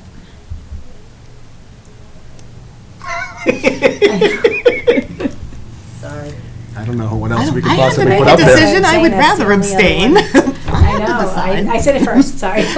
You did, Nobody else that's can. true. Well, this is just what the committee's saying to the town. So can I second that refer to voters? yeah. All right, I'm gonna second the refer to voters. So that motion was from Chris, right? Yep. And I'm gonna second that. And then all those in favor of referring this to the voters? So again, we're at a stalemate. We only have two. Well, who voted yes on that one? Chris and I think. I'm just saying, nobody actually voted, so. Oh, all those in favor Aye. of referring? So I would say aye. So we have two. All right, So so again, we have only So then two. again, just declare that the motion fails. The motion fails. So now what do? We're, Yes, no, and maybe. I think that's all the choices. What else? Call Procedurally, Mo and Jim and tell them to come in. I know. They can do it on the phone, right? I mean, we're really stuck. Procedurally, what happens now, David? Well, look at, I mean, if there's no viable motion and everything dies or We've never had this before. or has been failed, then there'll just be no recommendation from the finance committee. And Okay. look at, there's no And that's a legal, refer to the voters, yeah, basically. there's no We were just an legal, advisory board. right, so- there's no legal requirement that you have to take the vote to advise the town. The only thing is that if you're a resident and the moderator says, what did the finance committee decide? And they say, we couldn't come to resolution, it's up to you. I think as a resident, say, well, then what are you doing? Yeah, what I good mean, is that that's your group? role. That's your role. That's That's your what role. you're supposed to do. Like, you said earlier, that you see your role as being able to provide advice to the town. Mhm. And then if you say we're gonna abdicate our responsibility to provide them advice, Mhm. I don't know as to whether or not, as a resident, that looks good. That looks- But yeah. that doesn't mean you can't not choose that option. And if you can't come to a resolution, then that's the honest answer at town meeting. That's what you just have to say. Do we have another motion? I don't think there is another motion you can make, is there? I mean, you can remake a motion if people don't want to go to town meeting and say we couldn't come to, Yeah, no, I would agree with David that that's That's absolutely not the look we We wanna all have. spend way too much time. And I You know. agree that we have more information Then they will. Then, yeah. than anybody else probably Um, does at this point. You know, and on that point, think about it, I mean, you guys have done a really good job for 4.5 months going through everything. Yeah. Right. And you invest all this time and energy, you're extremely well-versed, and you're struggling to come up with a decision. We can only imagine how hard it's gonna be at town meeting when Yep. they have to come up with a decision. Yep. So And you were what right we in saying vote- maybe a second night. I know. Oh, God. I mean, what we vote The second at, night, what? For town meeting. That's gonna take, yeah, well, It's- listen to us. We were at a school Oh, building yeah, committee, and I that's just said, right. I fear that we will go to a second town meeting night, because this is gonna be difficult for the body. I mean, again, obviously, I'm guessing, I just think that there'll be a lot of people who are going to be aggressively against it. But again, nobody here came up with it, lobbied for it. So although they have every right to voice their opinion, you know, again, you're killing the messenger at that point. Yeah. Can I make a recommendation to skip Article 33 for this time being? Go through the rest of the articles and we'll come back Come to back it to That's a Yeah. good at the idea. end of the meeting. Yep, so you We make a can do motion that. to table at this point. I'd like to make a motion to table Article 33 at this moment and come back to it at the end of the meeting. Second. Thanks, Mary. All those in favor of that? Aye. Okay, I think that's Look at 5-0. that. We're going to table it for now. Okay. All right, ADUs, you passed an ADU bylaw last year. However, the state then came up with a legislative decision on ADU, so all we did was we had to tweak it just to comply with what state law is. That's what 34 is? Yes, So we're tweaking this to comply with state law. that is correct. I'll make a recommendation to accept Article 34. So I think the motion is to recommend or not recommend. To recommend Article 34. Is there a Excuse me. financial piece to it? Only if you build an ADU, am I correct? Is there a financial piece to it? Well, if you build an ADU, then that property is improved, and therefore there would be additional tax revenue on it. Obviously, again, there'll still be more impacts because you'll have more people. We're not voting on whether to accept this or not. We're voting on whether to Recommend. change excuse me, we're not voting on to recommend this. We're voting to recommend that we're changing the bylaw. Am I correct? That is correct. So it's not recommending that we're doing anything crazy with ADUs. It's just. Oh, no, Just to change the bylaw because it got changed by the state. that's correct. Okay.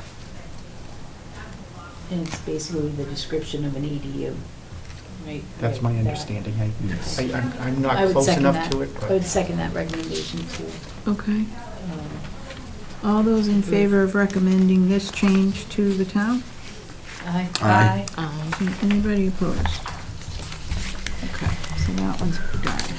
What's next? next one updates, and again, I'm not close enough to these, but this one here is updating the fencing, screening, and landscaping. So it delineates a specific height and distances for screening. Again, there's no financial impact to this one, so if you wanted to say refer to voters, again, that would probably be applicable, only because that's what you've done in the past. Yeah. Do we have a motion on this one? To refer to voters, so moved.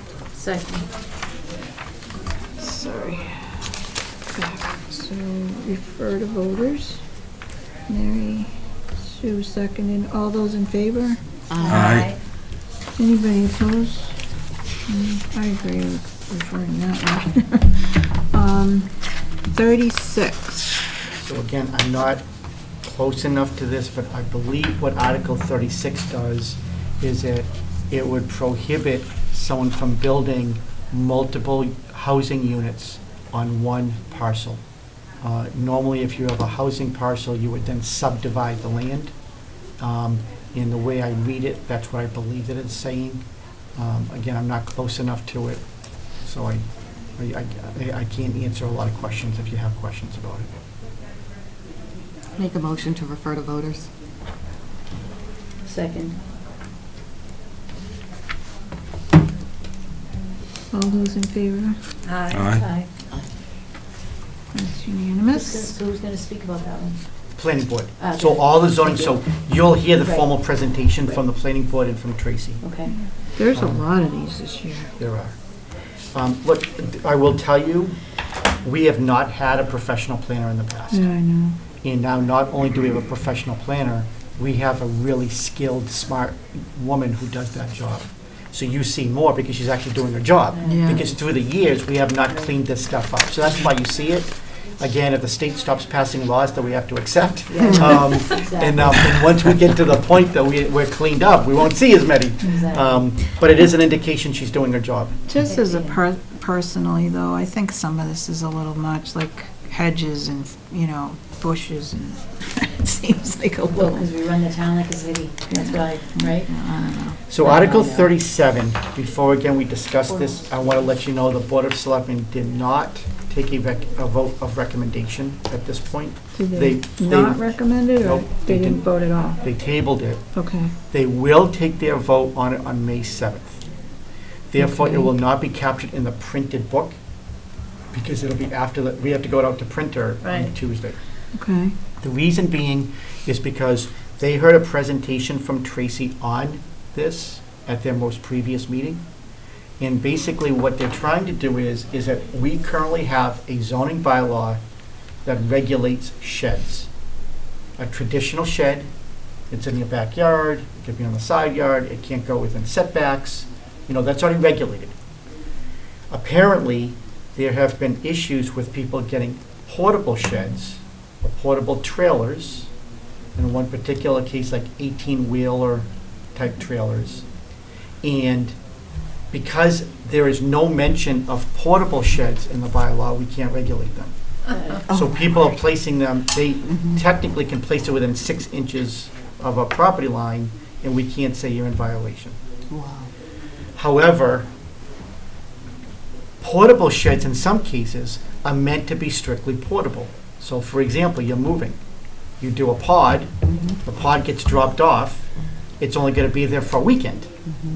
Under the existing provision of the bylaw, of the proposed bylaw, it says that you have to get a building permit, because that building permit then makes sure that you're compliant with setbacks and that type of stuff. So the selectmen said to Tracy at the time, they said, well, geez, if somebody is doing a portable one and it's temporary, they could wait longer to get the permit, then they want to move that weekend. We don't, we just don't want it to be cumbersome. So what they asked was for the planning board to amend this proposed bylaw to include a 45-day delay period before you have to pull that permit. So you'd say, get that portable shed, you only need it for the weekend, no permit required. Got it. You take a portable shed and you convert it into a you take a portable shed and you convert it to a permanent shed by just putting it there and doing nothing. Well, after 45 days, now it's going to trigger a review by the building commissioner. So the planning board is required to have a public hearing by law on all these, and they're doing it on April 30th. The book will have already been published. So the selectmen don't feel comfortable making a recommendation on this because they don't know whether that will be included or not. It is my reading of the way they discussed it last night, is that if the planning board includes the 45-day provision, is that the selectmen then will vote on May 7th to be in favor of it. That is my reading. They didn't take that vote, but that's the way I read it. If the planning board chooses not to include that provision, I read that the selectmen then would be 3-0 against it. That's the way I read it. Again, no vote has been taken. How does it work for businesses? Is it the same situation? Because I know a lot of businesses use like a pod or a For storage. yeah, for storage, they use it for their kitchen supplies, whatever it may be. Does this also impact them? Sorry, I didn't mean Yeah, I to. would say if it's on their land, like their home, I mean, I don't see any But it's not their exclusion home, of it's their business business. is it is it a business commercial lot or is it a residential? I'm thinking of I a would- very specific situation, and it's a nonprofit. Does this affect commercial properties too, David, or? Sorry, I didn't mean to No, throw that's a in good question. unregulated or unexpected. Because I think So, that would have an impact a on quick- how I vote. A quick reading of this, if you look where Article 37 is on the bottom, it says 6.2.3.1 item. It says that it refers to locating a single lot in a general residential and farming district. Oh, so businesses could still do it. I'm sorry, Mary, I don't Oh. want to mislead you. Sorry. That's what I'm reading from this. Oh, But and in a again, farming district. this was a quick read. Oh, so we're And fine. and I'm not close enough to it, so I don't want to say the wrong thing. But a quick read, I only see identification of that district. But you're saying they're gonna change this prior to the meeting? Well, they can have a presentation, So on April 30th, the planning board will hold a public hearing, yeah. and they will take the Board of Selectmen's recommendation under advisement. If the planning board amends it to include the 45-day period of time before a permit is required, then the Board of Selectmen will be in favor. And we will know that because when the planning board will tell the Board of Selectmen, so on May 7th, but at town meeting, is that because the warrant will have already been posted, they never read the entire article for a zoning bylaw because it'll take you forever. So that when a zoning one, they always say, move as printed in the warrant. In this case, the hope is they will say, moved as printed in the warrant with the following provision to amend to include that a building permit is not needed for 45 days. And assuming they say that, then we know that that's what they took the advice of the Board of Selectmen, agreed with it, and therefore, it is my understanding the Board of Selectmen will be in favor of it at that point. But again, we won't know that till April 30th. So can we wait then, just like they have? Yep, so if you don't just want to have asking. anything, because right now the Board of Selectmen won't have anything printed in the booklet, Right. if you want to wait on this because that provision is important to the committee, then we can either call another meeting between now and then, because you're not scheduled for another one. Or- Can we do it right before? Yep, or the night of town meeting, I always schedule you guys for a half an hour meeting beforehand, because it gives you the flexibility to make some last minute decisions or votes and comply with the open meeting law. So if you're comfortable with that, then what I would ask you to do is to table your recommendation on this until your meeting on May 12th, and by then we'll have all those facts, and you'll take your vote at that point. All right, I make a motion, we table Article 37 until May 12th. Second. Thank you. All those in favor? Aye. Unanimous for, I'm sorry. So 38?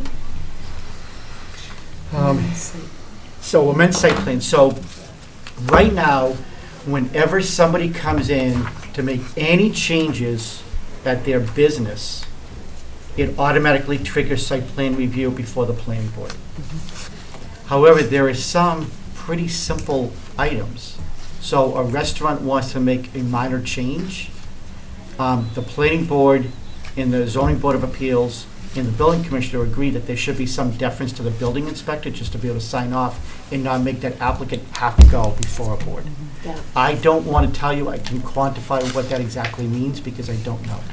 But all three of them seem to be in agreement that there is some demarcation point, that if it's a minor change, that allow the applicant kind of like a streamlined process so they're not waiting.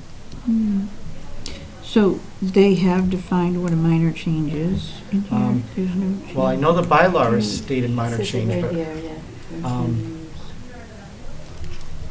And what did the selectmen do for this one? they approved it. They recommended it. I mean, this feels like a, not a financial thing, maybe a refer to voters. Refer. Yeah, can I make a motion to refer to voters? You may. Thank you. I'll second it. Woo-hoo, look at us move. Yeah. Flying now. All those in favor? Aye. And the last one is Lamp Post Lane. That was at your town meeting last year, but we did not move it because everything hadn't been finalized. But it's an approved subdivision through the planning board. Everything that was required of that has been done, and therefore the planning board will be requesting that we accept it as a town road. Where is this street? That's gonna be a crazy intersection at some point. Lincoln Street and South, yeah, Lincoln. Where is this road? So if you go up South Elm Street, Mm-hmm. and you're heading towards Scotland Street, Mhm. right as you take that left, there's a new road kind of built in, probably what, 7 houses? Yeah, I think so. This is a Yeah. really short one, so they just want to be plowed and whatnot. Well, Everything that We goes wanna with get the being a money for the street. road, too. yeah, and, but, I mean, at the end of the day, the road was met subdivision control law and all the other, it's Okay. fair to approve it. Okay. So, do we have a motion on this one? Make a motion to recommend Article 39. Second. Yep. All those in favor? Aye. Okay. So that's unanimous. So I think are we all just left with Go back to the table. the big elephant in the room? Let's try this again. 3. Do we have a motion on what we want to tell the town on this MBTA? Advise the town. Yeah, advise the town, right? Yeah, I make a motion to refer to voters, because we can't go up there and not have a decision. Okay, so we have a motion to refer to voters by Mary. Do we have a second? Wait a minute, you guys changed your mind already? Well, I think what we talked We were about was saying, that yeah. we weren't going to do that because then Right. it makes it look like we Well, didn't. no, referring to voters is still a vote, At least like we've we- referred a we lot of these made other it. ones. Oh, I think it's Yeah. passing the buck, though. It's I- passing the is. buck of I like think we're not not doing our taking job. I any agree with that, action. yeah. Yeah, so. But it's better than So not I'm not gonna having second that. any vote. Okay, so I don't have a second on that. Do we have another motion? So just declare the motion dies. Motion dies. I make a motion to not recommend the article. I know who's going to second it. I second that. Okay, we have a second, so, Take a vote on it. yeah, all those in favor of not recommending this to the, town. Aye. Aye. All right, we have 3 ayes, 3 yes. Does that mean we're against this? Okay, 2 no. At least we At got least we have somewhere. There we Yeah. go. It's a split vote, and this is a hard vote, and It really I mean, is. what we vote at town meeting as individual Right, we get to speak to it anyway.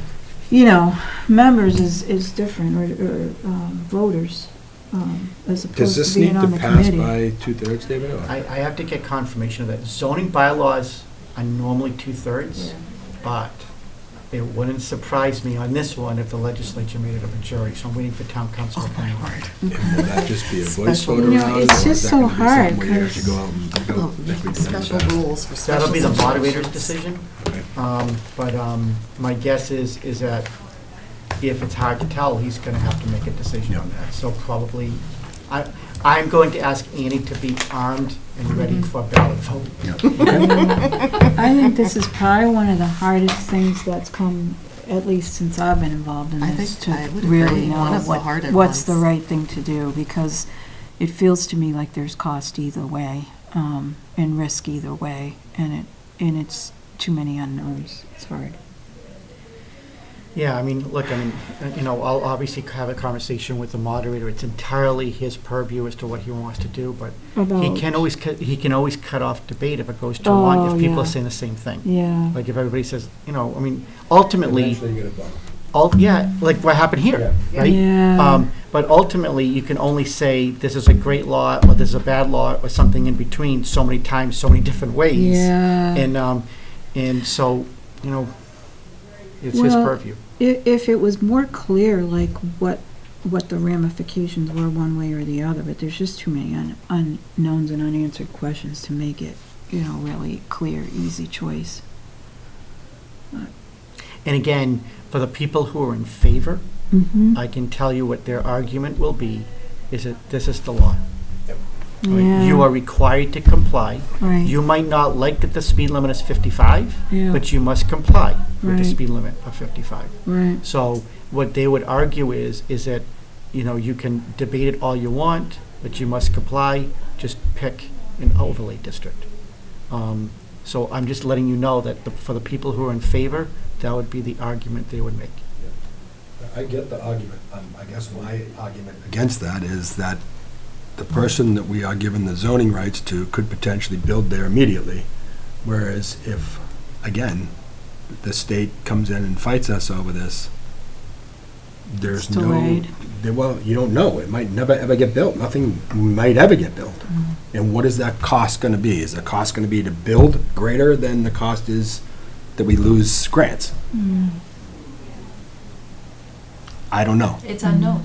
It's totally unknown. Yes. So it's a crapshoot. Mm-hmm. The only thing that's known is that the state has made a mandate, Yep. and it's in our hands how we respond. Mm-hmm. Agreed? Okay. What else do we have to do? We still have a couple more things, right? You do? Sorry. Oh, your, Message. Message, Message. the message, oh, yeah. messages. So, I don't know, we didn't have as much time to send it out beforehand as that's on me. But did people have a chance to read this, and do we want to make any changes to it? Or you can, I'll give you a couple minutes to read, it's not that long.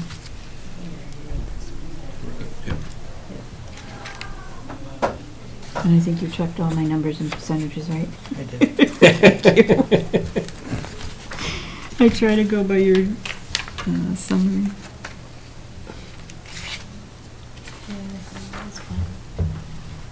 No, it looks good. And I have all the right people this year. Did you not one year? Last year, I think I forgot somebody. Oh, no. But was it Christine caught me? She's like, you forgot. Well, what was sad was you forgot yourself. Oh, did I forget myself? I could forget myself. I don't know. Okay, so do we have a motion on this memo? Motion to approve. Second. Okay, thank you. All those in favor? Aye. Excellent, thank you so much. Discuss any other items pertaining to town meeting. Yeah, the only thing I want to which is what I said earlier, is that I will post you for 5:30. You now know you're going to take at least, you're going to take at least one vote. One vote. Yeah. 37, yep. The meeting's at 6. And if it's okay, obviously, you are You're a board of 7, so it doesn't violate any open meeting law, but I think that it would be wise if, Jan, if you could reach out to Jim and Mo and have them watch this, because if we had to go through everything in a half an hour or 20 minutes that Yeah, night, they're not gonna get. they're not gonna really be as well versed to be able to vote. Okay. Do we meet here before we go over? or Gonna at meet the at school? town meeting. It's a No, good you- question. At the school, okay. Yeah, we just are on the stage Yep, there. okay. Okay. So it's the 12th, right? Yep, Which it's is Monday. Monday, May 12th. Oh, Okay. that's right, the school building committee was the next day that we had that conversation. Correct. Okay. Anything else? I think we got everything right. Motion to adjourn? I make a motion to adjourn. Thank Second. you. Mary seconds. All those in favor? Aye. Anybody opposed?